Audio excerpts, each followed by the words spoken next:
How is it March 10th already? It's March 10th. Right? How is it March 10th already? Time flies when you're having fun. I say let's get it to May 10th already. Let's skip all the. I don't even care. We'll skip my birthday in April. Let's skip all that stuff, right? And get right to the summer festivals. Ready for it. Jesperson here with Hoyles and Hicks.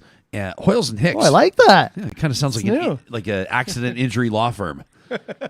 Have you been injured in an accident? Call Hoyles and Hicks. Who's the heavy and who's the nice one there in your law firm? I don't know. It'd be She's definitely the heavy. Sarah would handle all the business side, and you'd be like, hey, welcome to Hoyles and Hicks. Can I get you a coffee? You're not the coffee guy. Definitely John Hicks, our technical producer. Sarah Hoyles, we'll talk to her in a bit, our editorial producer. We got lots going on today.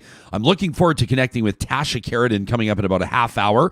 Longtime conservative radio host and political commentator. You probably read her newspaper column. She's all over the place. It was rumored to be considering, or I think was considering, she's confirmed that, a run at the leadership of the Conservative Party of Canada, well respected across the country. She's decided not to do it.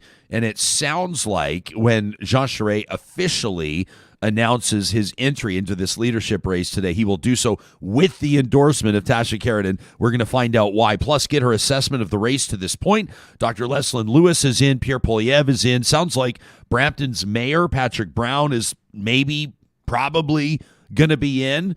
Is this what the Conservative Party needs to give the Liberals a real run for their money the next time that Canadians vote on electing a federal government? Tasha Kheiriddin coming up in about a half hour, and Dr. David Novog is going to join us in about 10 minutes, a nuclear safety expert out of McMaster University. If you're like us, our team here, you're wondering, what's the deal with the Russians taking over nuclear power plants, including Chernobyl, and destabilizing them, cutting off power supplies? What's the radiation risk? Not just to, obviously there's no borders when it comes to nuclear radiation and the so-called pollution that would come from this. The impacts would be felt around the world. So what do we need to know? What's happening? What does the international community need to be doing? That from our expert out of McMaster coming up in about 10 minutes' time. This show happens because we have amazing sponsors like the team at Bitcoin Well. Always keeping an eye on the news is the team at Bitcoin Well, and always it strikes me as a couple of steps ahead of it. They're looking at the developments around the world, including around finances and people's financial security. I mean, even talking about the Emergencies Act being invoked in Canada, there were implications for cryptocurrency. If you either hold Bitcoin or considering holding Bitcoin, I encourage you to take the questions you may have to Benny and the team at Bitcoin Well. You'll find them under the sponsors tab on our website, ryanjesperson.com. Real Talk starts right now. Here's Ryan Jesperson. Lots going on, and of course we know that we're not going to open every single show with an update on what's happening in Ukraine, number one, because I think people need a break, and at the same time, is it obvious and probably apparent, goes without saying, that we also want to know what's going on around us, right? And that includes the bombing of a maternity hospital in Mariupol, one of the major cities in Ukraine, a city that certainly has endured shelling and bombing and fiery attacks over the last number of days. Sarah Hoyles is keeping an eye on this and has an update for us heading into this Thursday. Sarah, this is obviously one where I think that, you take a look at strategic targets being hit, military targets, you might call them, and hospitals are not among them. This is one that's raising the ire of not just world leaders, but obviously global citizens as well, especially considering the fact that people were injured, people were killed there, including children, women looking to give birth. I mean, this is a pretty deplorable target, to say the very least. Yeah, 17 people wounded thus far in the reporting. It's what we've heard. And 3 people have been confirmed dead. So, I mean, medical facilities, this is not the only one. Russia is attacking medical facilities, which the World Health Organization says is not okay. They're not, what Russia is saying is that the hospital was not actually occupied by any patients or doctors, that there were insurgents there. So that's why they attacked. Uh-huh. So it's that information warfare that we're talking about, who gets to dictate the narrative. I'm curious to see a story where people will land. This is one where closer to home, a story that obviously broke the hearts of Canadians. The crash, the bus crash near Humboldt, Saskatchewan, that claimed the lives of so many young people.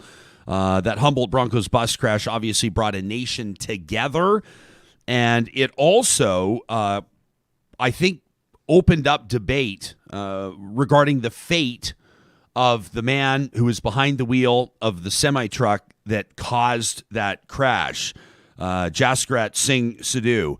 Now, he has pleaded guilty in the crash. It's obviously, nobody's sitting here trying to compare pain. Nobody feels the pain more than the families that lost these young people. But this driver had made it clear, I think mostly through the public statements of his wife, that they were doing their best to stay in Canada after he served his sentence. And that's not going to happen, Sarah. Yeah, so far, the Canadian Border Services Agency has rejected his ask to stay put in Canada after he finishes up his sentence. And that request has been rejected. He has said, Sidhu has said that he will be challenging that decision in federal court. Can I, this is a tough decision, I know, because a lot of people, and I feel like when we have this conversation, friends of ours, personal friends of ours, lost a son in that crash. As a matter of fact, two families that we consider to be personal friends. And so it's obviously a very difficult situation, and a possibly difficult situation.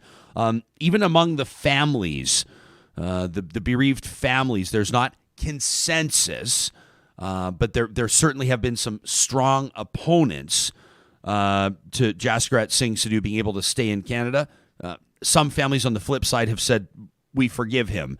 So it's not a unanimous position that people hold, and I don't know that you could say for even a second that Canadians would have a consensus position on this one. I almost feel like I'm putting my teammates here in a tough spot, asking you how you feel about this, because I know that this is an emotional debate. But Johnny, you're making eye contact with me. I almost feel like. How do you feel about it? I almost feel like I don't want to comment. It's sad. It's sad on both sides. You know what I mean? And I feel like taking a stance is. I don't know. I'll let Hoyles handle this one. Okay, you want to step out of this one, which is fair enough, and I can respect that. Sarah, do you have an opinion, like a strong opinion either way, on whether or not you think that Jaskirat Singh Sidhu, with his guilty plea, should be able to stay in Canada? Where do you land on this one? I mean, it's interesting. The Hoyles and Hicks law firm. Yeah, Hicks gets the coffee. Hoyles makes the heavy hitter. Hicks greets you at the door with a smile on his face, gets you the coffee, and then Hoyles has to handle all the heavy lifting. So, yeah. He has been tried in a court of law. The sentence was delivered. He is serving that sentence. And that is how the justice system works. Yeah. So I feel like, I mean, it was tragic what happened. It was tragic, but it was not with malicious intent. And I think that deporting him is beyond. It goes far beyond what was decided in the court of law. Yeah. So I mean, the significance of this and how it's Canadian sport, it's the sport of Canada. Everyone loves hockey, and young boys were killed, majority white. This is going to be an unpopular opinion, probably. I'm probably going to get blowback. Yeah, I might even interrupt you because I don't really want to take it there and get distracted. But I want to let you make your point. I don't think it's being distracted. No, I know, but I don't like when people make it about race because I want to. But that's fine. I mean, I want to let you. The program's called Real Talk. I should let you finish. You think that Jaskirat Singh Sidhu is being deported because of his race? I believe that the whole thing and how much fervor is behind this, it cannot be disconnected from race. It can't be. Yeah, maybe. I mean, yeah, people, because the way that we're wired as humans, we do see it, Sarah, right? We see people compare. Humboldt has become kind of the watermark where people will say, well, we felt this way when 16 people were killed here. Why don't we feel this way when a certain number of people are killed here? Or where's the national outrage when this happens? Or where's the fundraising or the GoFundMe when this happens? And it brings Humboldt back into the spotlight. I do think that in a way re-victimizes the families, to be honest. And like I said, there's personal connections for me, right? And so I'm not saying that the suffering of the families is not valid. I'm not saying that the deaths of their children is not horrific and tragic. I'm saying Yes, and it can be both and. It's not either or. Yeah, no, I know. I just think that if my son was killed in an accident, in a bus crash, and then people were all making the outpouring of grief either way, something about race, it's something that would really rub me the wrong way. And I think that's just a fact. That's just how I would feel about it. I align with you. My view aligns with you on the fate of this guy, of Jaskirat Singh Sidhu, in like a horrific position. Quite frankly, we can say whatever we want on this show. People tiptoe around. I mean, I'm surprised he hasn't killed himself, quite frankly. I would kill myself if that had happened and if I had caused that crash. Looking through a side mirror, looking at a flapping tarp, missing a stop sign, causing a T-bone accident. I mean, what are even the chances on a sleepy Saskatchewan highway that even if you do blow a stop sign, that there's going to be a bus full of people that's going to hit you? You could probably run 100 stop signs in rural Saskatchewan and get away with it 99 times. Like, the chances of actually having a crash, the chances are so slim.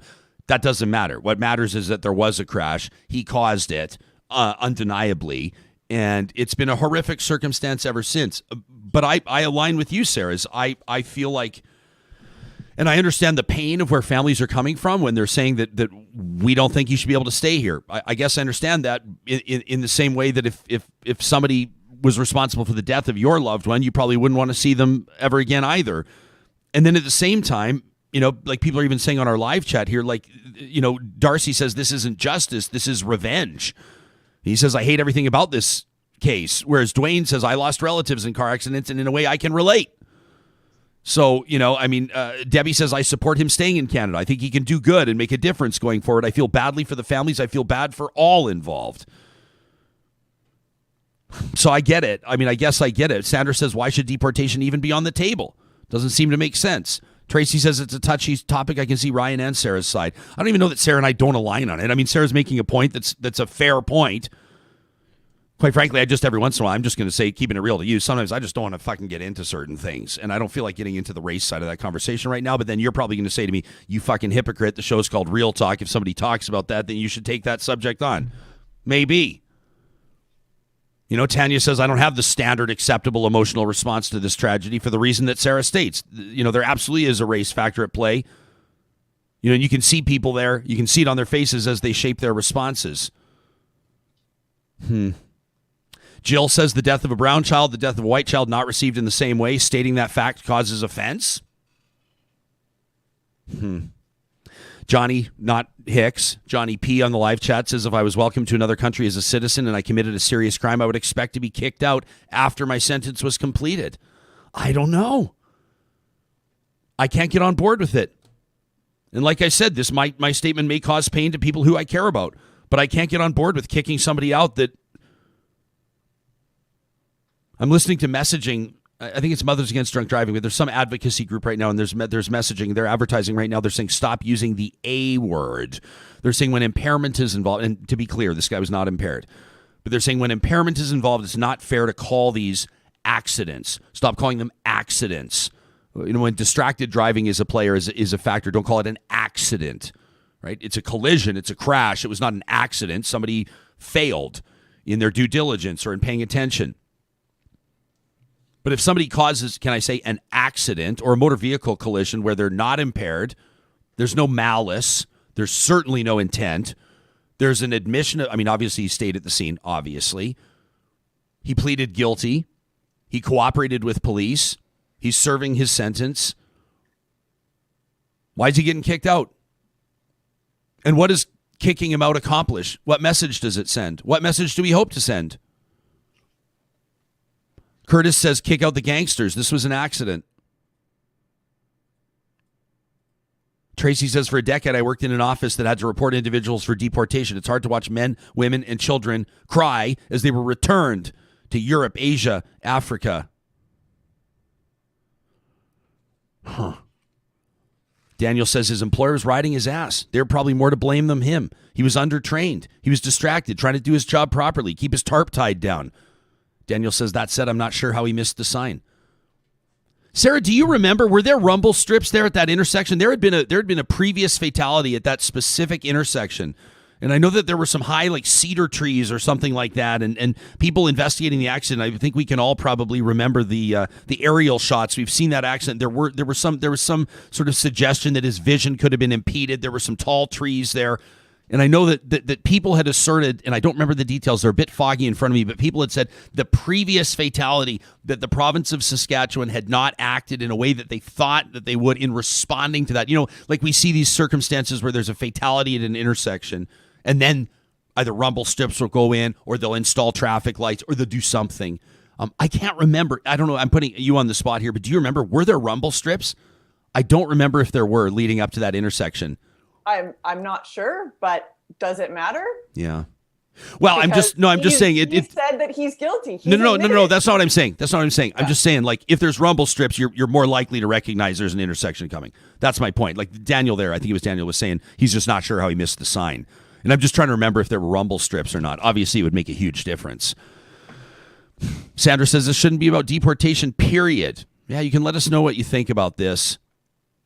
Johnny here on the live chat says it sends a message that committing a crime in your new country has serious consequences. Sure, but this wasn't sexual assault. It wasn't murder.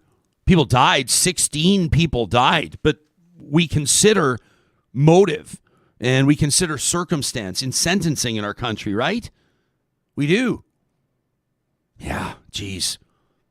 Linda Ray says everybody who's lived in rural areas knows of the facts and that, you know, these terrible corners and these intersections in their areas. She says there is community heartache. You can let me know what you think about this.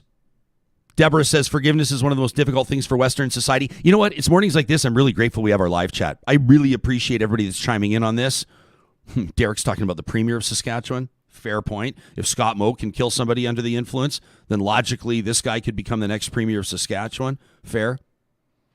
Brenna says, I'm sure there's not a day that goes by that driver doesn't wish he could go back in time. It's a heavy burden to bear for life. No matter which way you slice it, that guy's serving a life sentence. No matter which way you slice it. He will see that. I mean, I've never spoken with him. I've never interviewed him.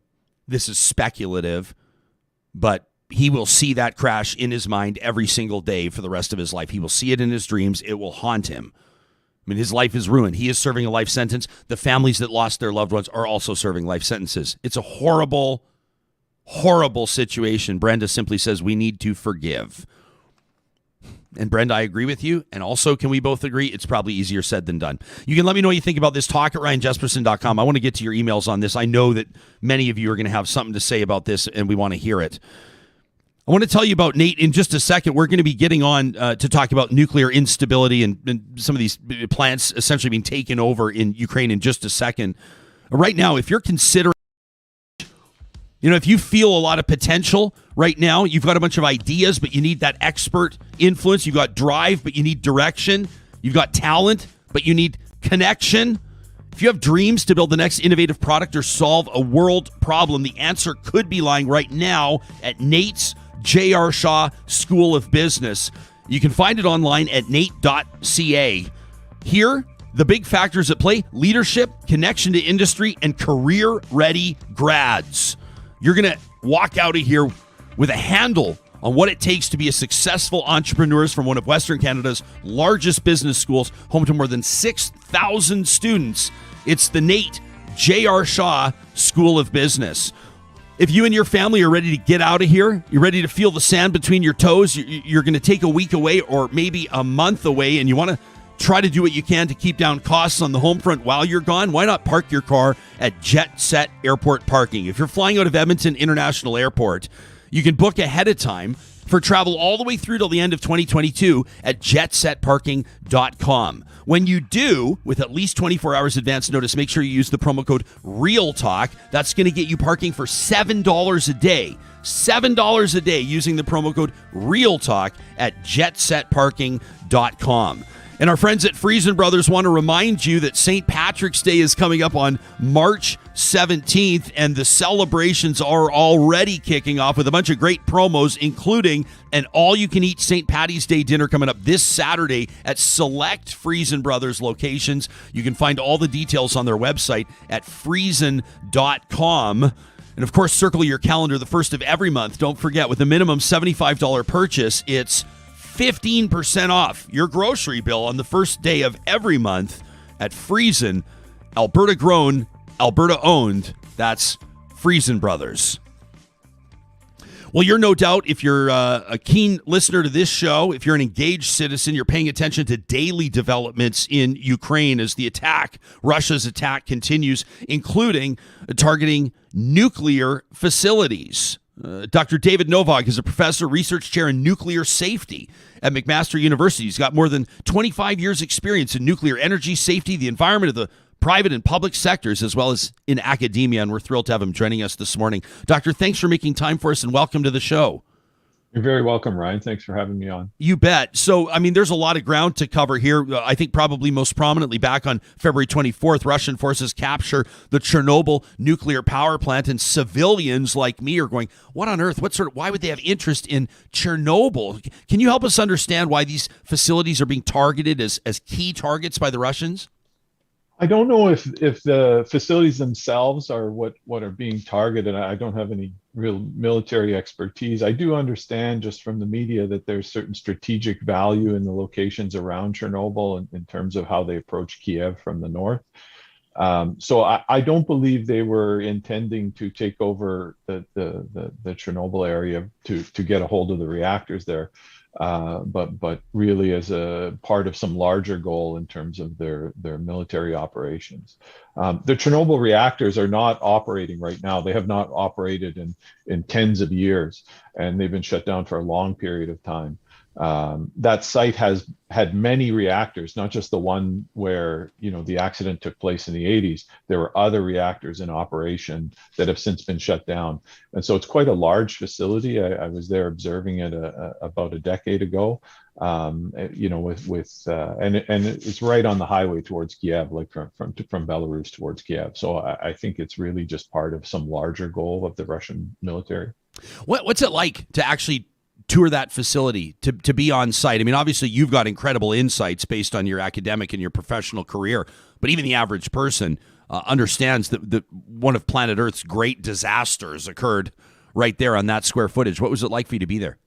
Yeah, it's really, even though I've studied all of the things and that accident most of my life, it's really dumbfounding the size and magnitude of the catastrophe that took place on the ground there. There's still huge areas that are unpopulated and uninhabitable, and a lot of effort in terms of keeping the reactors in a safe condition. Yeah, you just put on the screen there.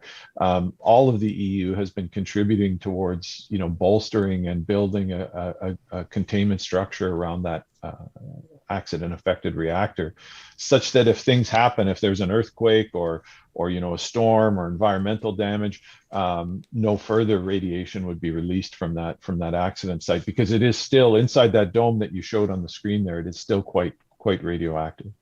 So how concerned are you right now with regards to recent developments directly relating to this Russian aggression, like in the specific context of nuclear security? Where's your head at?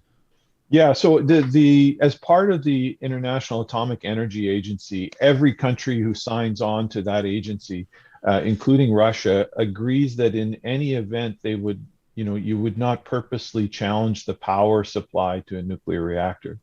Or its surrounding facilities, and so it's quite alarming that military operations are taking place in close proximity to those nuclear power stations. Those nuclear power stations can operate without power. They can do many things to keep themselves safe. But in nuclear, we're sort of always, we don't want to challenge our lines of defenses. Like we have backup diesel power, and we have alternate, power supplies and these other things. But, because the nuclear technology, is fairly complicated and it contains quite a lot of energy. We're never, pushing the boundaries and testing, one boundary after another. And so we don't like to see things like power supplies being cut. It's not good. It's not good practice. It's certainly not wise to go down a pathway where you're continually taking barriers out of place, safety features out of place. So right.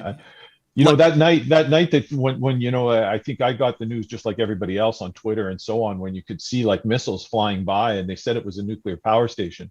I had never been to that specific facility, so I didn't know if that was the reactor buildings or, you know, the training centers or whatever around that thing. So I was just as worried as everybody else. I was like, you know, what the heck is going on here? Who in their right mind would bring their forces and operate like that so close to a nuclear power center? Because you're not just endangering, you know, the people who work there or the civilians. All of your military folks in that vicinity are also, you know, at risk if you're going to try to do those kinds of things.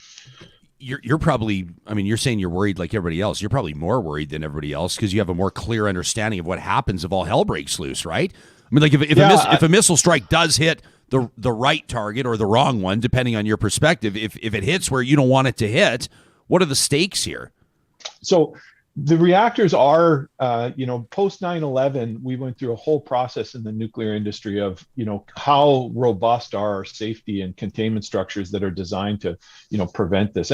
And from any reasonable military strike, the reactors would be able to withstand that. But over a prolonged period of many strikes and so on, they just weren't designed for, you know, a military to attack that facility.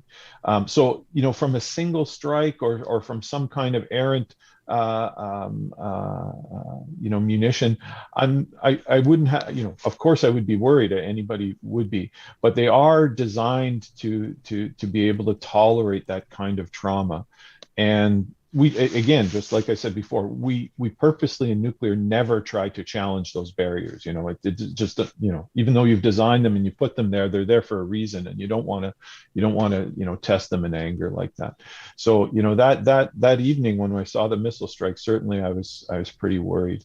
You know, like you said though, the media and the coverage of it at the time was very, you know, scary.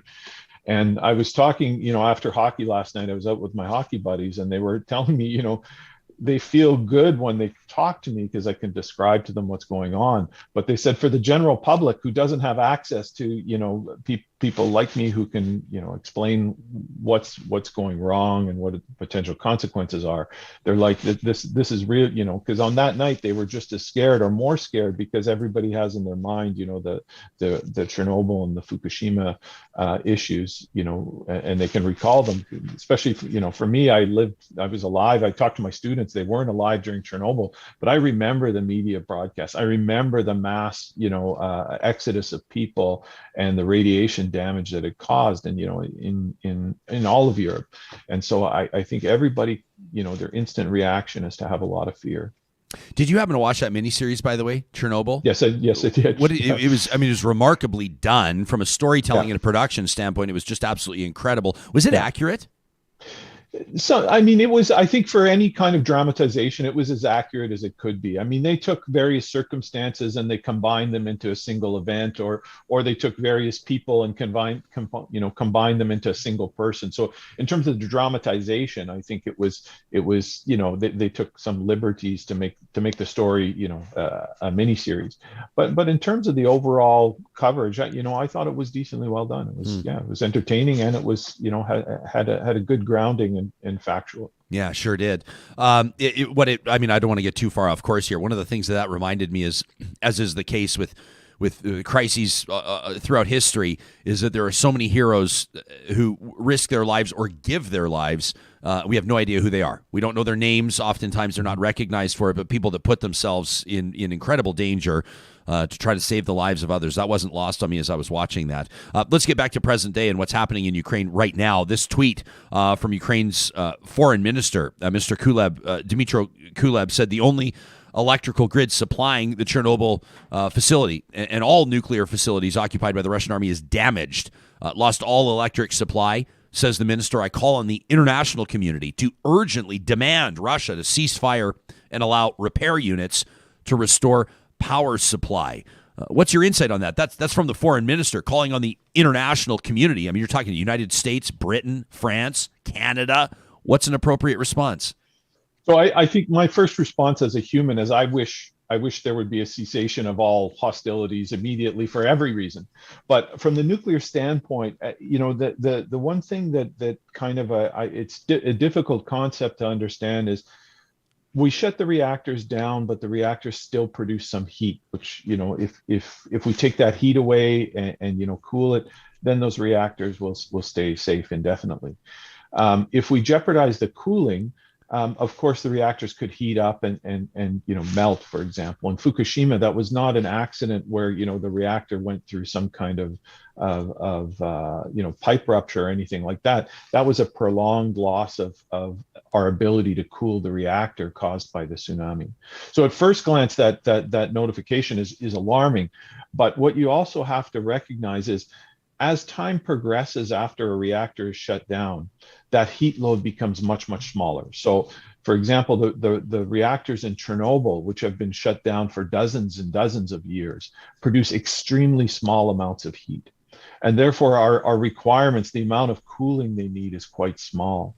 And so in that case, the fuel that would heat up is in huge, large swimming pools that are filled with water. And even the International Atomic Energy Agency today said they see no cause for concern for the reactors in Chernobyl because they've been shut down for so long. They produce so little heat that even the swimming pools, without our active intervention, will keep those reactors safe. So I'm not immediately concerned about the Chernobyl reactors and the lack of power there.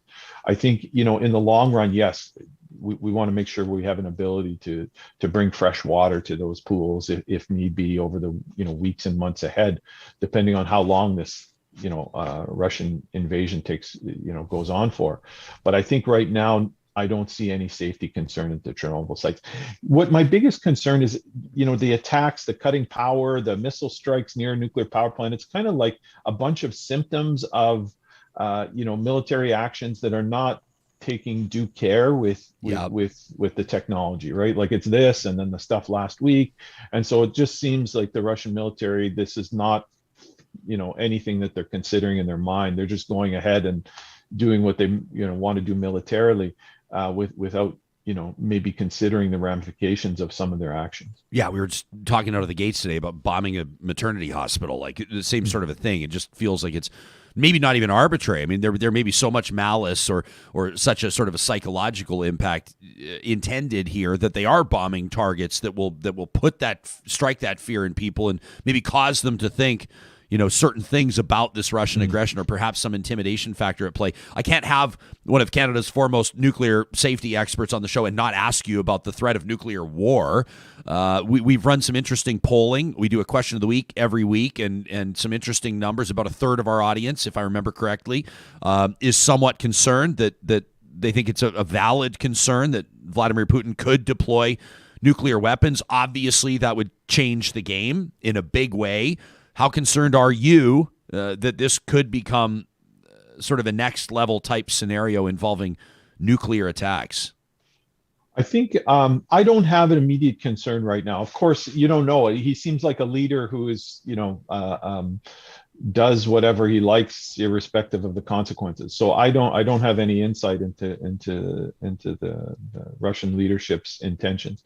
I know that any such actions like that would be, it would cause irreparable harm to not just Europe, but also parts of Russia. So I do believe that the Russians will not exercise that option. And I know the U.S. and European countries are being extra careful to make sure they're not seen as being part of any kind of, this is with the MiG fighters that that Poland wanted to transfer to the Ukrainians. The U.S. really wants to make sure that they are not, seen to be actively involved in the defense of Ukraine, because I think any challenge like that, when it's, I kind of think about it as like a caged and trapped animal. If you're going to push Putin into a corner and take away, all his options, that risk may increase, and certainly I hope that's never on the table. Yeah, no kidding, and very well said, Doctor. So appreciate your insight on this. Thanks for. I mean, it's the type of situation when as soon as you invoke, this is your line of work and your expertise. As soon as people say nuclear, I mean, we use it as a euphemism, right? It's the nuclear option. I mean, it's what people see as the ultimate threat to humanity, and I appreciate your measured and informed response to our questions. Thanks for making time for us today. Anytime, Ryan. If you need me back in the weeks to come, I'm happy to come back. All right. Well, look for our email because we'd love to have you back. That's Dr. David Novog, a nuclear safety expert. He's a research chair in nuclear safety at McMaster University out east. As mentioned, quarter-century experience in nuclear energy safety and the environment. Fascinating stuff. You can let us know where you're at on that. We've seen on the live chat, people are talking about friends of theirs that were in Ukraine back in the 80s when the Chernobyl disaster happened. I mean, can you imagine those firsthand accounts? You wouldn't realize at the time. I mean, obviously now I'm going off what I saw in that mini-series, so I don't want to get too off into fantasy land, but people had no idea about the implications of it, right? If you've seen the show, you know what, I don't want to spoil it too much, but did you see it, John? Did you watch that show, Chernobyl?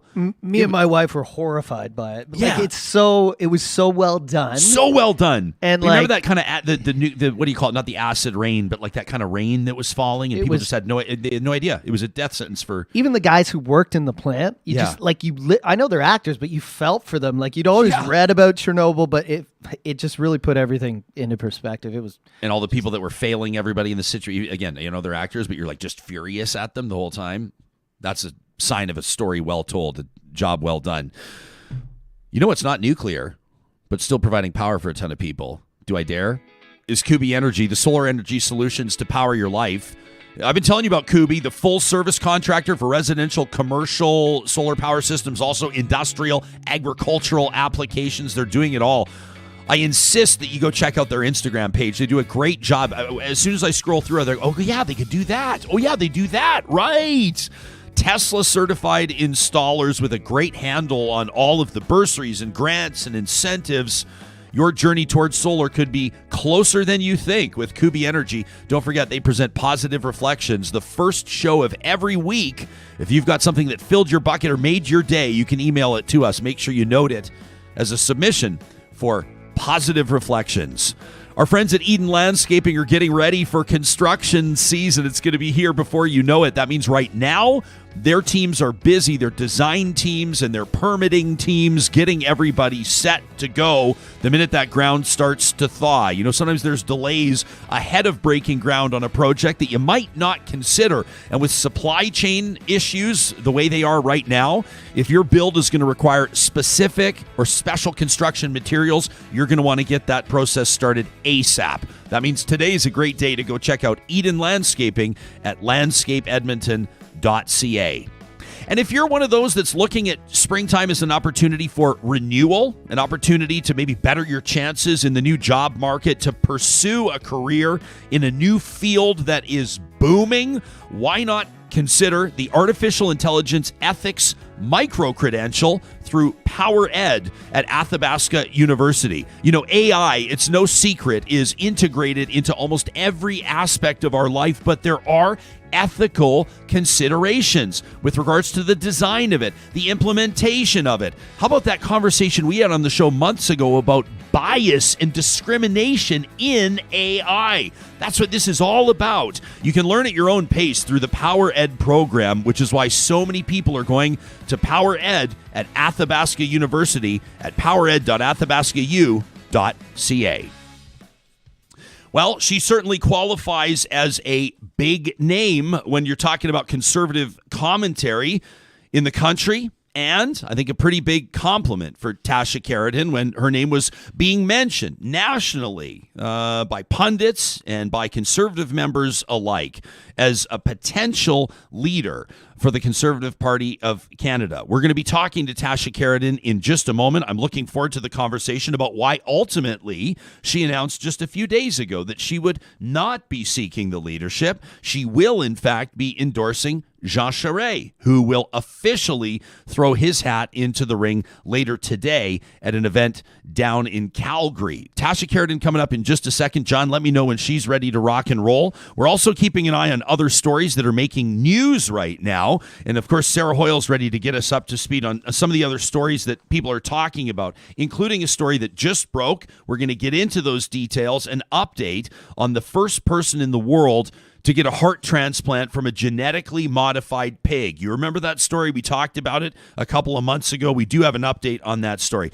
It's a sad one, my friends, but we'll get there before the show wraps. Right now, it's a pleasure to welcome to the show a public affairs consultant, a longtime prominent political commentator, a writer and speaker based in Toronto. If you pay attention to national, federal politics, you know the name, Tasha Kheiriddin, making her debut on Real Talk today. It's nice to see you. Welcome to the show. Hi, Ryan. How are you? I'm doing well. It's been a while since we've had a chance to talk. You and I, we've spent some time on the radio talking about things like federal parties and leadership races and federal elections. And all of a sudden, your name was in the mix, but on the other side of it as a potential candidate for the leadership of the Conservatives. Were you surprised when that leaked, or did you leak it yourself? I did not leak it.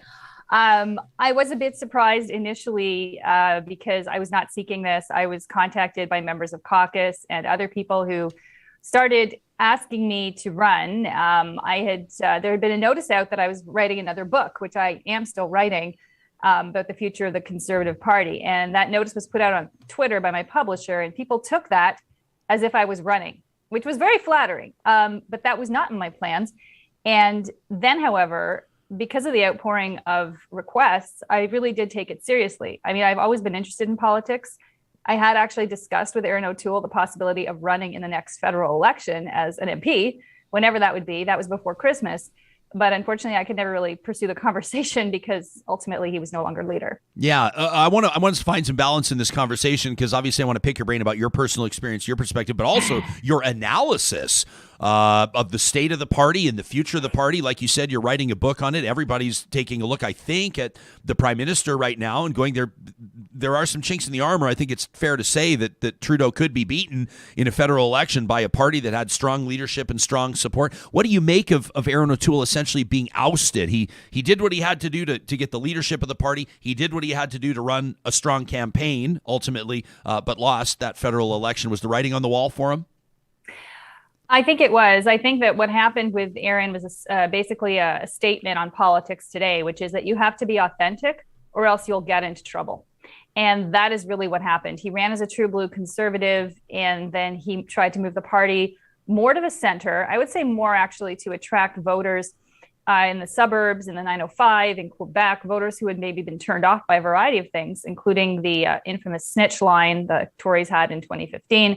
There's a lot of baggage that was there. But unfortunately, that was taken by many people in caucus and in the party as a betrayal of what he had run on. So then afterwards, it was really hard for him to get things together in caucus. I talked to a number of people, a number of MPs who said that the workplace just basically was very difficult because there was so much fracturing within the party. So I don't want to. I'm assuming that you're endorsing Jean Charest. I don't want to put the words in your mouth. Have you made that decision that you will officially endorse Jean Charest as leader of the Canadian or the Conservative Party of Canada? Oh, yes, I have. I've officially said. Yeah. Check my Twitter today. I've officially tweeted out his announcement. He's going to be announcing tonight. It's no big secret. And the reason for that is can be summed up in one word, really, and that's unity. Jean Charest has a huge track record of unifying the country. Now he needs to unify the party and the country because our country is fractured. We have issues of Western alienation that are just as serious, I would say, as the issues of Quebec separatism were when Jean Charest in 1995 helped keep the country together during the Quebec referendum. And he acknowledges that. That's why he's actually going to be in Calgary. You know, he wants to make the statement that the West is incredibly important to the party and to him. And that appeals to me greatly. I think that we need a national vision for the party and the country. And healing those fractures is going to be difficult, but I think he can do it. Yeah, can I say I hope to see, and I would love to see a healthy conservative party in Canada. I seemed, at least my memory as a child and as a teen, was that there was some semblance of unity, and that conservatives across the country, I think, felt had a consensus perspective on what conservative politics looks like. And you know as well as I do that these days that's being challenged. And, you know, people are found to be not conservative enough, and others are found to be too right-wing or too conservative. And you look at a leader, when you say somebody's got to win the West, and, you know, by the West, we're talking about Vancouver and the Prairies. You got to win the 905. You got to win in Quebec. You got to win in the Maritimes. That's a tall order. I think people right now, is it fair to say, are a little bit confused about what the Conservative Party's all about? I mean, you look at the Ottawa occupation, Candice Bergen, Pierre Poilievre, people are going, What is this Conservative Party? I think, well, that's the issue. I think that conservatives have always had many stripes. We've had social conservatives, fiscal conservatives, libertarians, and they've lived together in varying degrees of harmony over the party's history and the Progressive Conservative Party. And we saw that then split apart into Reform and the PCs, and then get back together with the new Conservative Party. And I think that right now, though, we're being challenged by something else. And that is something that's totally foreign to our political culture. And that is American-style populism. And that's what I saw during the trucker convoy. We all know, in fact, that a large number of participants and funding came from the United States. And that, to me, as just a Canadian, never mind as a conservative, is serious cause for concern. I don't want any country interfering in our affairs, whether it's the States, Russia, China. No, thank you. We are Canadians, and we manage our own affairs, our own elections. And in terms of the populist thread that came through, I mean, there were many symbols of the same type of thing you see with Trump and the Republican Party in the United States. And that is a huge concern for conservatives, too, on the ideological and political level here, because we can see what happened to the Republicans in the US. They are no longer conservative. They are populist. They are Trumpian. I really don't want my party to go down that path. And I think that people are maybe being lured by that because they think there's electoral success in it. But I disagree. I think that it's a short-term calculus for serious long-term pain. Our culture is not somewhere I'd like to see toxic politics. I don't want to see more division and polarization. I think we need unity, particularly at this time. And we need a party that can represent that. And I think the Conservatives are in the best position to do that if they just heal themselves first. Okay. We've got, Daniel says Jean Charest could take the Conservatives in the right direction. And then we've got Jillian who's tuned in. I happen to remember Jillian disclosing to us, she grew up in Montreal, so she knows. She says Jean Charest is a badass. She says, I still remember him waving that passport and telling us in Quebec that separatism means being willing to give back our passports. She says you have to be strong as hell to lead Quebec. I was talking to perhaps our mutual friend Supriya Dwivedi the other day. And she's not convinced. She goes, I don't know about Jean Charest, conservative leader. She goes, he was the liberal premier of Quebec. Like, what the hell? She's not 100% convinced. How does he answer that objection? Well, he's answered it quite well. He has the same view that I do, which is you have to be an unhyphenated conservative. You have to be that's not a progressive, not a SOCON, not a this, not a that, an unhyphenated conservative. And when he was in Quebec, yes, he was a liberal because there was no conservative party. It's kind of like British Columbia. There is only a liberal party. Now there are different ones since he left. We've got different stripes of parties, including a conservative party in Quebec. But at the time, there was none. And he did a lot of conservative things, including lower taxes, pursue free trade there with Europe when he was in power. And I don't think you can say that he was not a conservative when he was with Brian Mulroney. He was. So he has a track record of conservatism. And I think that it's convenient for other people to challenge him on that. It's easy, but it's just labels. And you need to see beyond those. Fascinating, obviously, to see what went down with. I mean, if I was a betting man, which I'm not, and it's a good thing because I'd lose all the time, but I would have put my money on Peter MacKay. I was surprised that he didn't win that conservative leadership, and I think that Peter MacKay could have done a great job. I know right now people are. It seems to me, and this is just from my perch in when I'm talking to friends in Calgary and when I'm here in Edmonton. So you may have a different perspective. You're hearing different scuttlebutt, but it sounds to me like a lot of people, including card-carrying members, are handing this thing to Pierre Poilievre on a silver platter. I mean, what does this fight look like leading up to September 10th, do you think? Well, it's going to be a two-part battle. One is to sell memberships before June 3rd, and that will be a challenge for all the campaigns.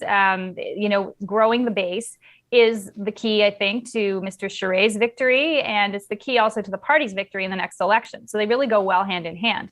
After that, it's the charm offensive. It's the barbecue circuit. It's the summer tour, and all the candidates will be going from place to place across the country and meeting people face to face. And that's where I think Jean Charest has a huge advantage. He's very personable, he's very affable, and he's very genuine, and people like him. And I think that when they meet him, even if they may be skeptical or they've been told things about him that make them say, oh, well, he's not the right leader. I think when they meet him face to face and they hear him in a crowd, they will realize that, yes, he is. And so I think that over the course of the next 5.5 months, he's going to win. Dr. Leslyn Lewis has her fans for sure. She I think you have to consider her to be a serious candidate, though I'm not convinced that she would win this race. She's thrown her hat back into it. She wants another crack at it. What do you make of Dr. Leslyn Lewis and what she might add to the mix?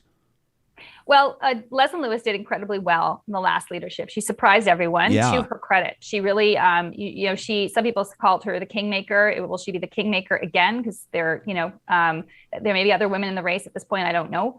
But I think that she will play a role that sort of galvanizes the social conservative element in the party. There's no question she's being supported by Campaign Life Coalition. They've got her front and center on their website. And there are many people who feel very strongly about social conservative issues who will put her probably their first choice on the ballot.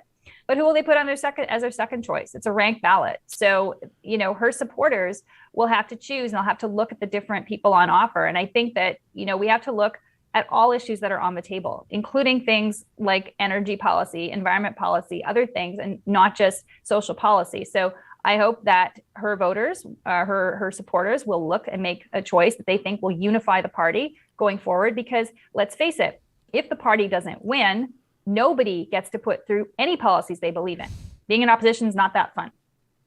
I had this conversation with a guy, I don't know if you know him, and I'm not trying to make him famous, but his name's Corey Morgan. He pushes a lot of people's buttons. He's a columnist for the Western Standard. Buddies with Derek Fildebrandt, and he really loudly went at Aaron O'Toole when Mr. O'Toole, I guess about 6 months, if I remember correctly, ahead of the last federal election, wanted to get out there and say, here's what conservative climate policy looks like, and we are going to put a price on carbon, and we want to be taken seriously. We acknowledge that's why we didn't win the last election, and I actually applauded it, and I thought it was gutsy. Yet this sort of cannibalization started to happen where all these conservatives just started firing. So anyway, Corey and I are going back and forth, and I say, tell me, if you had a choice between sticking to your guns on no carbon taxes and no price on carbon or forming government, what would be your choice? And he says, sticking to my principles. And I said, okay, that's all I need to hear. That's all I need to hear. You're framing the choice the wrong way. It's as if there's no carbon price or no carbon tax, the liberal one, or nothing. And that is false, because I know what Mr. Charest is going to propose. He realizes that there is about a 30-year horizon in terms of getting to net zero. He is in favor of oil and gas from Alberta being part of that mix and that equation in our energy sources and our economy. And he doesn't like the Trudeau carbon tax either. He's going to talk about it tonight. He's going to talk a bit about what he sees as the flaws in that process, including the fact it hurts rural consumers way too much. He thinks that there should be changes, and he's going to outline those. So it's not as cut and dried as some people would. It's really easy to have a slogan saying axe the tax. Right. But what are you going to do then? And we have a plan, and he'll be talking about that. I won't scoop him. I want to ask you about baggage that certain candidates are bringing, and I want to ask you about two of them. I want to ask you about Jean Charest in a moment. But it's interesting to see Brampton's mayor back in the mix, Patrick Brown, somewhat, been exonerated. He was certainly followed by controversy and some allegations around alleged sexual misconduct. He was cleared for that, and he's reportedly considering entering his, throwing his hat in. What sort of a ripple might that cause? And are Mr. Brown and Mr. Charest birds of a feather? I mean, is that choice 1A, 1B if you're wired a certain way? You know what? I think there's some columnists who have painted it that way, but there's no deal between the two. What you see with Patrick is a lot of strength in Ontario. I know Patrick well, so does Mr. Charest. He was leader of the provincial party for a reason. He has a very strong organization, and he speaks to a lot of cultural communities, particularly in the GTA. So he's going to have a really good showing, I'm sure. And, I wish him a good race. I wish everyone in this race a good race, because at the end of the day, that's what we want. We want a good showcase of talent for this party, and we want to come out united. That's really the objective. That's why I'm excited to be involved too, even though I'm not a candidate. I'm really excited to be involved in the process and helping Mr. Charest. Yeah, isn't it fascinating? I think it was 14 candidates, right? Or maybe it was 13 or 14 when Andrew Scheer won, and yes. it creates these. We've seen these in back in the day with the PC leadership campaigns in Alberta as well. In particular, the one that Ed Stelmach won. There were a lot of big names that did, I think that were the favorites, right? I think of Gary Marr and Jim Dinning, and all of a sudden Ed Stelmach comes up the middle. And that's kind of in a way what Andrew Scheer did as well. Do you think, you want to see a healthy leadership race. It obviously gets a lot of attention. There's fundraising opportunities for the party. You're selling a lot of memberships. That's all positive. But at the same time, you get a little concerned if there's too many leadership candidates in the mix. Do you have a sweet spot of how many you'd like to see, how many serious candidates? I don't know how many is the right mix. I just do know. I remember the debates when there were 13 people were a little painful. Little painful. That. So yeah. I think, there's probably a limit. You think of certain systems like the American primaries where you can start off with a big field, but it gets winnowed over time. In a way, I almost wish we had a system like that, because you could start off with as many people as you want, but then essentially at a certain point, they start gravitating and you get a tighter race and you get a tighter field. I don't know who's all going to be in this. I mean, they're right now, I think there's 6 or 7 people are being talked about remaining. Roman Baber announced yesterday. So we'll see. But I think the biggest goal here, like I said, is really to have a number of interesting perspectives, have good debate and conversation, and show Canadians what the party is all about and come out united. And again, I think the best person to accomplish that feat is Mr. Charest, but everyone's going to bring things to the table, and hopefully in a respectful way. That's also what I really hope. I want to ask you about baggage attached to Mr. Charest. I mean, Deborah here on our live chat says, I do like him, but please ask Tasha her thoughts on his alleged ties to organized crime, history around corruption regarding government contracts, etc. There have been some investigations. He's not squeaky clean. Yeah. Is that the type of thing that follows a politician like him into this? Well, everyone's got their history, and Mr. Charest has been, as they say in French, blanchi. It's been exonerated because the investigation into him found absolutely nothing.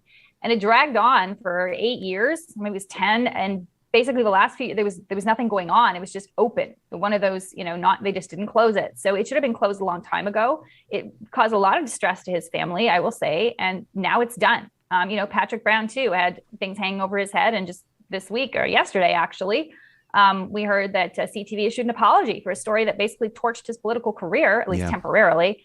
So, people all have things that have happened in their past, but I think that going forward is what matters. And I hope that that's what we focus on. Yeah.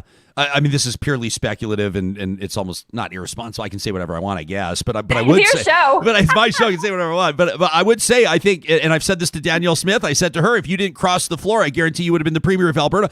Same thing about Patrick Brown. Had some of that reporting not come out, the allegations, and that scandal swirling around, he could very well be the premier of Ontario, not Doug Ford. Right? That's a fair assessment, I think, isn't it?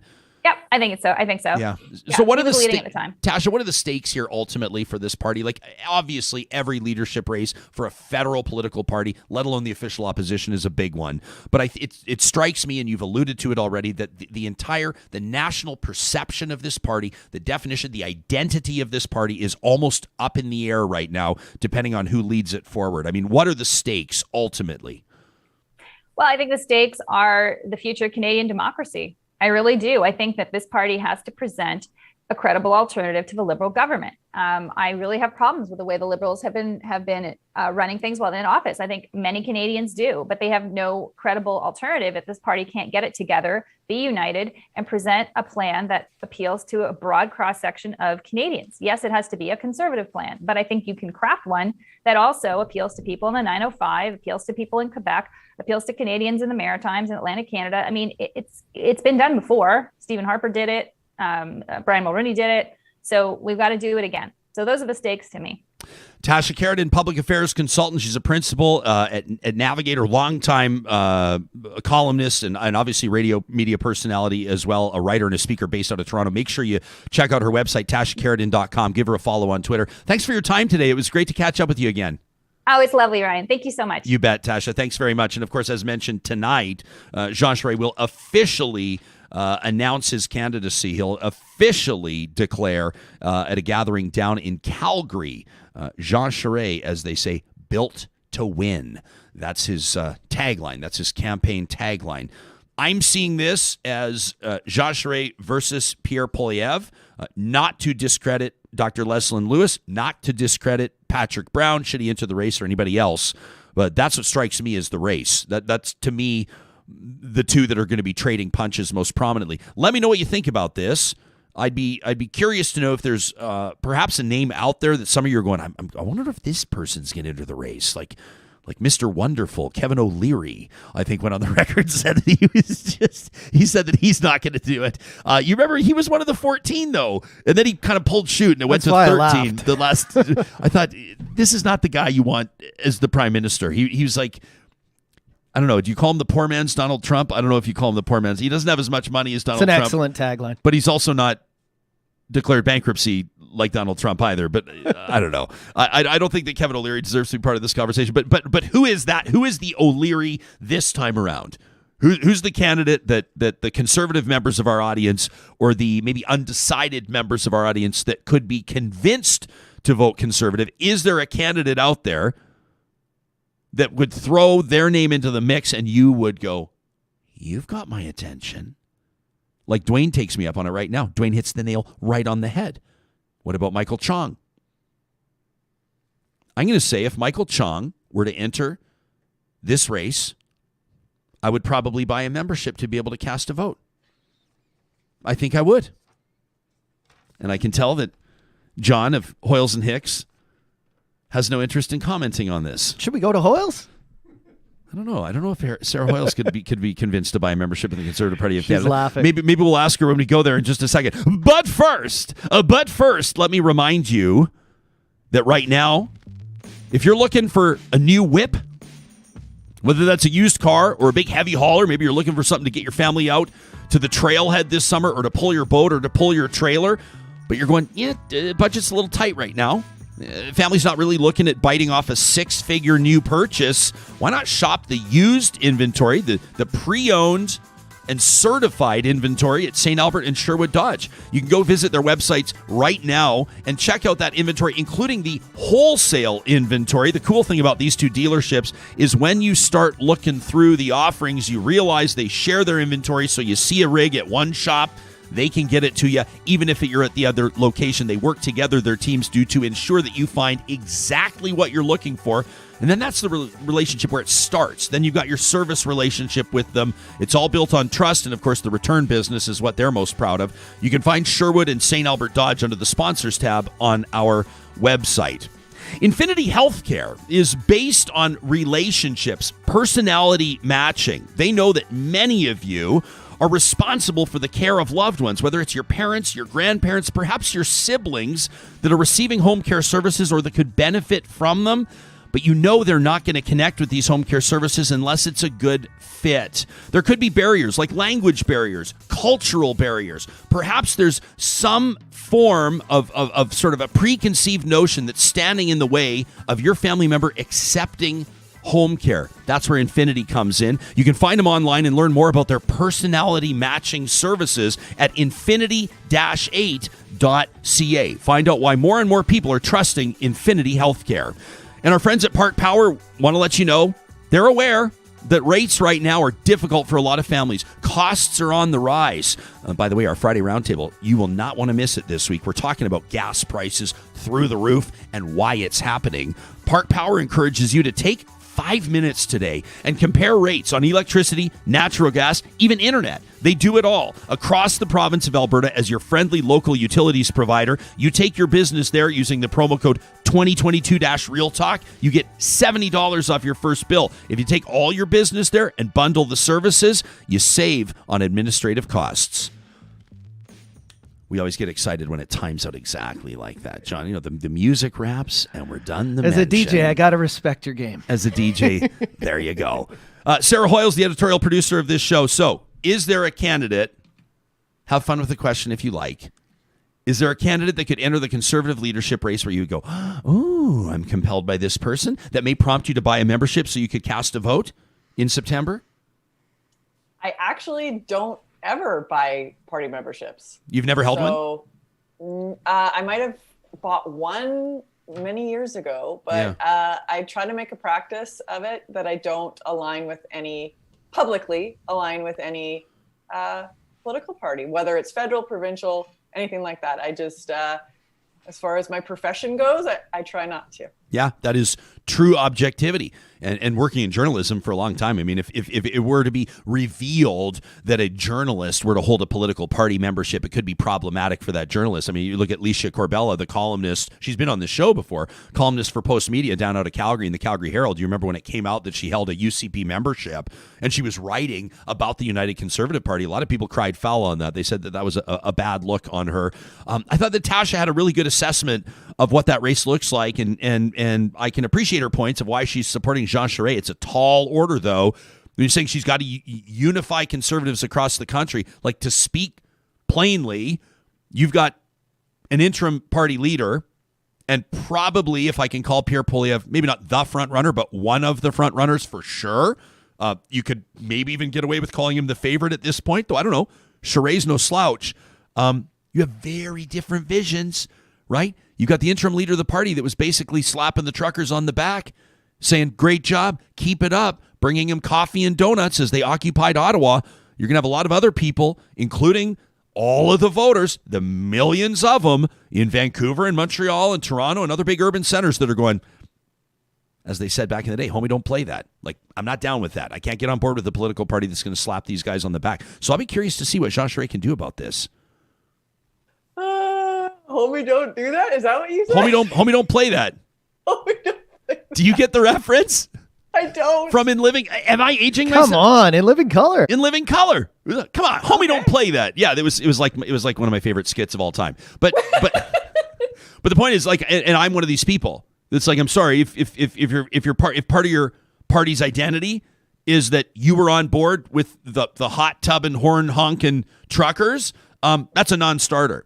And I think if a leadership candidate's going to come out and say what I just said, then they're going to lose huge support from the social conservatives and from the hundreds of thousands of Canadians that supported that truck convoy. So it's a really interesting time to be conducting a leadership race prompted by the events that we're talking about defining the party, right? I mean, without that truck convoy, without the auto occupation, I don't know that the knives would have been out right now. Maybe they would have anyway, but for Aaron O'Toole, I think that was what pushed him over the edge. Oh, 100%. I mean, he was teetering on the edge after the fall election and Trudeau was reelected. He was teetering on the edge, but I feel like, the trucker convoy, whether they meant to or not, they pushed O'Toole over the edge and, forced the party, many of the party members to, vote him out. I mean, my question to you, Ryan, is how long do you think the conservative, capital C conservative party can continue to exist? When do they splinter? Like how long are you saying, how long can they exist as one party, as a united party? Yeah, can I say that I think that depends on what happens with the leadership race? I think that there are signs like this. Jean Charest campaign is not a joke, and they've got some pretty heavy and influential organizers working on it behind the scenes. Some of the people that I know that have signed up to work on this campaign, people that are speaking out in support of it or endorsing his campaign, it's a sign to me, Sarah, that I think that the progressive conservative faction is back and is rising up and is intent on putting its stamp back on this party. But the question is, at what cost? And if there is a splinter, where do they go?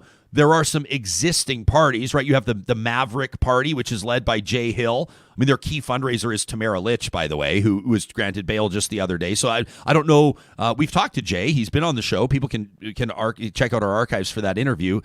They're essentially a Western separatist party. So perhaps some people migrate there. You've got, obviously, Maxime Bernier in the People's Party of Canada, the PPC, which polled, if I remember correctly, I think in the last election, would they get something like 3% of that, something like that, 3-4% of the vote ish, approximately. But I don't know that people, social conservatives that want to hold their head up high and maintain respect among their circles. I don't know. I think that's a damaged brand. I think it's a problematic brand, the PPC. So does this mean that a new, respectable, federal, socially conservative party is formed?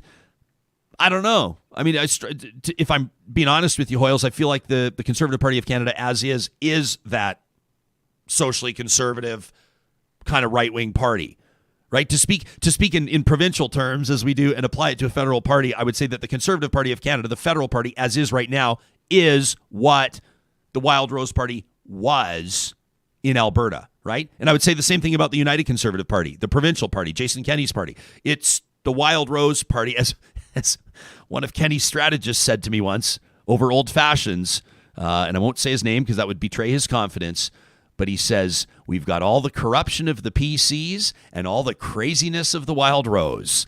And I said, that is a perfect description for your party right now. But it's more Wild Rose than it is PC. Do you know what I mean? And so probably the more fair question, or the more intuitive question is there a progressive conservative party that launches across Canada? And if so, how long would it take to get that thing off the ground? I don't know. Yeah, I mean, I think if folks are wanting to do the progressive conservative bent on things, that, they're going to have to abandon the conservative moniker, like the actual Conservative Party moniker. I don't think they're going to rehabilitate it. I think that they need to start something new. Maybe the progressive word will be re-infused. Who knows? Yeah, you can't go anywhere in Alberta. I mean, Jason Kenney is still he's still technically the leader of the Progressive Conservative Party. Like, you can't take that brand and run with it now, unless I'm missing something. I should ask my good pal Dave Cornway at Dave Berta. He knows everything, but I'm pretty sure that Kenney is still the leadership of the PCs and the UCP. Like, you can't just start up the PC party right now. It's still, they have the lockdown on that brand. Interesting, seeing as like they use the word progressive in such a pejorative and dismissive way. Exactly. Yeah, progressive is supposed to be a slur now. And I've always asked people, what's the opposite of progressive? Is it regressive? Like, if you're not progressive, what are you doing? You sliding back? You like getting off digital, going back to analog? Everybody's gonna go right. Like, before surgery, there's no anesthesia, or just take a swig of whiskey and bite on a stick. Is that kind of the political equivalent of what we're doing right now? I don't know. Hey, one of the things that we can do on this show is transition from laughing to something that's deadly serious. I think we're okay at it. I'm not sure if you noticed or not, Sarah, but after you and I connected out of the gates today, I launched a little Twitter poll. It's unofficial and it's unscientific, but I invite people to participate on my Twitter account at Ryan Jesperson. I asked Jaskirat Singh Sidhu, the driver responsible for the Humboldt Broncos bus crash, will be deported after he completes his sentence. Do you think he should be allowed to stay in Canada? I gave you 3 options: yes, no, or it's not that simple. So far, we've got 1,100 votes over the course of about 40 minutes. 65%, Sarah, 2 out of 3 say yes, he should be allowed to stay in Canada. 12% of people to this point say no, and 23% to this point say it's not that simple. I'm not surprised to see the results. I'm not surprised to see 2 out of 3 people say that they think he should be allowed to stay in Canada. Some interesting comments. Jeremy, a good friend of the show, says he should 100% be allowed to stay. He's doing his time. He's owned his part in this unfortunate tragedy. Forcing him to leave is excessive, especially since the man he was working for got a lesser penalty. That's messed up. Deportation accomplishes nothing. JD says his crime was a devastating accident, not a malicious evil. He's not even fighting it. He pleaded guilty. He will live with this his entire life. JD says if it's not about race, letting him stay is how we prove that. That's an interesting point. Olivia says he should be allowed to stay. His former employer should be in prison for the negligence that led to this tragedy. Glenn says, never have I seen such an obvious case of the punishment falling on the small fry. Sidhu spends years in jail, and that's it. He says, I challenge anybody to point to any action taken or any lesson learned from the tragedy that changed the trucking system that caused this crash. Sarah, that's a great point from Glenn. A lot of people have said, and we've had roundtables, not on Real Talk, I will say, but on my previous radio show, conversations around what needs to happen in trucking. And can Canadians feel safe on the highways? I don't know if you're the same as me. And I know that there's tons of great and talented truckers out there. It's not a slight at the entire profession, but you even talk to truckers and they'll tell you, if I'm driving on an undivided highway, I can't stand driving on undivided highways. It just, I get white knuckles every time the car is coming at me. And when it's a big rig, you just, some of these guys can be tired. I'm not saying that there's people out there impaired, but some people are. Doesn't have to be big rig drivers, could be anybody. But I think that this tragedy forced people to ask questions about the state of the trucking industry in Canada, who's getting certified and licensed, how much training there is or is not, the hours that people are working, the log books that drivers are or are not keeping, and then, of course, some of the penalties that come along with it, and those are all fair questions. Cameron says, I said yes, he should be allowed to stay in Canada. He's serving time for what he did. This could have been any other truck driver born in Canada. It could have been the same tragic accident. And Tycho says this brings up the greater subject of, do you say retributive? Retributive justice versus restorative justice, and how it plays into the larger scope of crime and punishment as a whole. We should be asking ourselves, what is the purpose of prison if a person continues to suffer after they are released? I appreciate this, Real Talkers. I know that these are tough questions. Even Sarah and I out of the gates today, we're kind of wrestling with it. There's uncomfortable conversations that come as a result of this. Sarah making a fair point makes me uncomfortable because I'm thinking about the families of the people. There's so much that goes to this. There's so many reasons why so many people. I mean, I go to our relative's house just outside Humboldt. My parents-in-law live just outside Humboldt. They're probably listening today. I love you guys. I miss you. There's still a hockey stick outside their front door. Still. You drive through Humboldt, there's still hockey sticks all over the place. Like, why did this resonate with so many people? Tough conversations, and we're here for them all day. Here for them all day. Coming up tomorrow, a big part of the show is, of course, going to be Trash Talk, and that's presented by our friends at Local Environmental. They've just redone their website, and of course, that's because they're continuing to grow their footprint. I mean, they're acquiring companies, adding to their team offerings, still family-owned, though, all the way through, have been for more than 25 years. They're not just garbage and recycling collection. They do water hauling, fencing, vacuum truck services, portable toilets. Maybe you need a bin for a temporary reason, like a roof replacement at your home, or maybe you need something permanent, like outside your new restaurant. You're opening one up. We want you to think of Local Environmental Services. You can find them online at localenvironmental.ca. And if you've got something you got to get off your chest, email it to us right now. Subject line, Trash Talk, at talk@ryanjesperson.com. We also wanted to remind you about our friends at the Dairy Queens of Northwest Edmonton and Sherwood Park. You got to check out their Instagrams, in particular, the Baseline Road location in Sherwood Park and DQ Edmonton North on Instagram. They've got all of their offerings, this new signature stack burger collection. You've probably seen them. This is the buzz at Dairy Queen. They've revamped the entire burger menu. My personal recommendation is the loaded steakhouse burger with the onion rings and the bacon. You can make it a single, a double, or a triple. Ask for it by name, the signature stack burger at the Dairy Queens in Palisades, Nemeo, Newcastle, Westmount, and as mentioned in Sherwood Park on Baseline Road. Coming up tomorrow, it's a Friday edition of Real Talk, and you know what that means. It means that we present, of course, our traditional Real Talk Roundtable. But before we get to that, we're going to be talking about the connection between tensions in Ukraine and Coutts, Alberta. Dr. Andy Knight is going to join us, a distinguished chair at Yale University. Plus, the price of gas. We know it's up. It's way up. But why? And what's the right thing to do about it? That's coming up tomorrow, right here on the show. We'll talk to you then.